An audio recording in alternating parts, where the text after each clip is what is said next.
Hey guys, I'm Mezzy and welcome to this quick start guide for Mythic Everbloom. The Everbloom is one of the old expansion dungeons joining the Mythic Plus dungeon pool in Season 3. Everbloom hasn't been a Mythic Plus dungeon before and as such has been given multiple changes to multiple bosses. First up is Witherbark. To start with tanks, tank him in the corner of the room and face him away from the group so that the parched gasp cone only hits you. Next, if you have an arrow on your head, move to a spot near the boss where no vines have spawned yet, but don't put it on top of the boss. The vines will move to you and when they reach you they'll spawn. You want to create a line of vines around the boss. This will become important in a moment, but before it does, make sure that you don't stand in the blue agitated water swirls. When the boss reaches 0 energy, the intermission will start. The boss will take 100% increased damage and stop moving as long as he's not recovered 100 energy. At the same time, aqueous globule orbs will spawn and move towards the boss. If they reach him, they'll give him 25 energy per orb. However, if they move into a vine, they disappear and an ad will spawn instead. So tank, pick up the ads, DPS, fully focus your damage on the boss, and extend the burn phase by continuing to place vines in the path of the orbs as long as possible.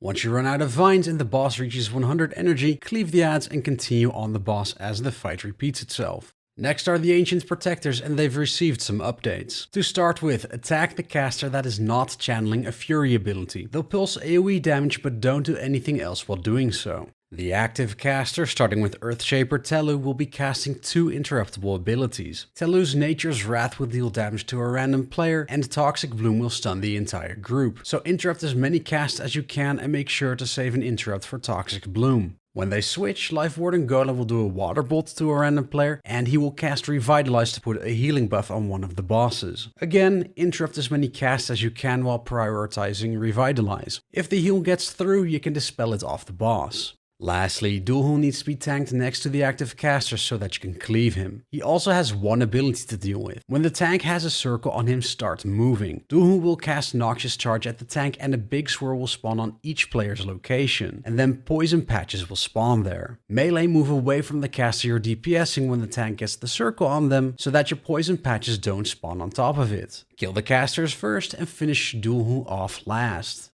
The third boss is Archmage Sol and has also received significant changes. Interrupts are no longer a thing here. Sol will cycle through her 3 schools of magic, with 20 seconds per school. Fire first, then Frost, and lastly Arcane. Each school has an ability to hurt the tank, and each school has a special ability for the group. When she cycles to the next spell school, the old special will cast again. So for example, when she cycles to her Frost phase and starts casting Frost spells, she will be casting 1 more Fire special. And this means that you're going to be dealing with overlapping special abilities. So, let's get into it. Her fire special is Cinderbolt Storm. Healers heal up the bursts of random group damage and everyone needs to move out of the red swirls. Obviously, don't stand in the fire. When she casts her Frost special, Glacial Fusion, don't stand in the Frost swirls. Frost orbs will spawn in a circle and move to the middle of those orbs, and this will be where a player was standing. If you're in the circle, move out of it without touching the orbs, because if you do, you're going to be frozen solid. Lastly, her Arcane special will again put out a swirl that you need to move out of. Move away from it and any other special abilities in that direction. When the Arcane orb reaches the Arcane swirl, everyone will be pulled towards it. So if you're not careful, you're going to be pulled into a Frost orb.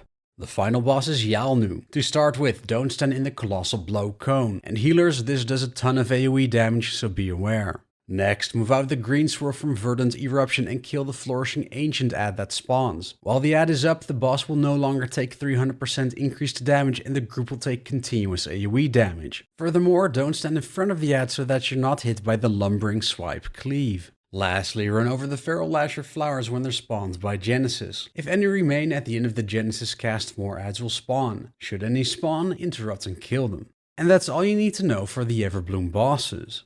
If you liked this video, please like, subscribe and share it with others. I would very much appreciate it as it helps with the YouTube algorithm. For now, I'm Mezzy and I'll see you again next time.